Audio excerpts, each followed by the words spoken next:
Sir बहुत शुक्रिया कीमती वक्त देने का। ये बताएं कि सर धरने के हवाले से मुआहिदा जो है वो तय हो गया है और कितने नुकाती मुआहिदा है, और आज आप लोग यहाँ पे आए, यकीन दहानी क्या कराई और उस मुआहिदे पर अमल दरामद किस हद तक होगा? देखें, ये जो कोयटा का धरना था सानिया ज़ियारत के बाद तमाम पॉलिटिकल पार्टीज़ ने, इसमें हुकूमत ने पहले दिन से इनको इंगेज किया और आज अल्हम्दुलिल्लाह हम उस मुआहिदे पर पहुँचे जिसमें सबसे बड़ा जो इनका डिमांड था कि जुडिशल कमीशन।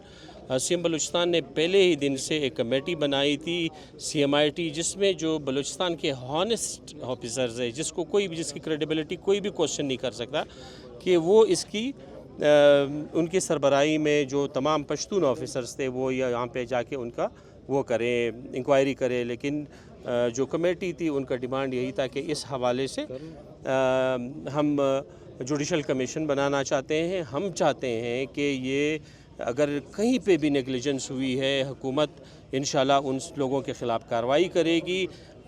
उसकी जुडिशल कमीशन की जो भी रिकमेंडेशंस होगी उस पर मानवान अमल किया जाएगा। ये मीर सरफराज बुगटी की तरफ से क्लियर कट डिसीजन है। इसके अलावा जो है हमने लवाहिकीन का जो कंपनसेशन है वो 1 करोड़ 10 लाख से बढ़ा के बाकायदा नोटिफिकेशन करके अब के बाद जो भी शुहदा होंगे जो फोर्सेस के हैं, पुलिस के ख़ास तौर पर, वो उनको 1 करोड़ 50 लाख कर दिया है। इसके अलावा जितनी भी कफ़ालत है इन बच्चों की, जो शुहदा है उनके बच्चों की तालीम, उनके बच्चों के लिए प्लाट और उनके बच्चों के लिए जो भी उनकी 60 साल तक इनकी तनख्वाह जारी रहेगी कि, और इसके अलावा पेंशन दिया जाएगा।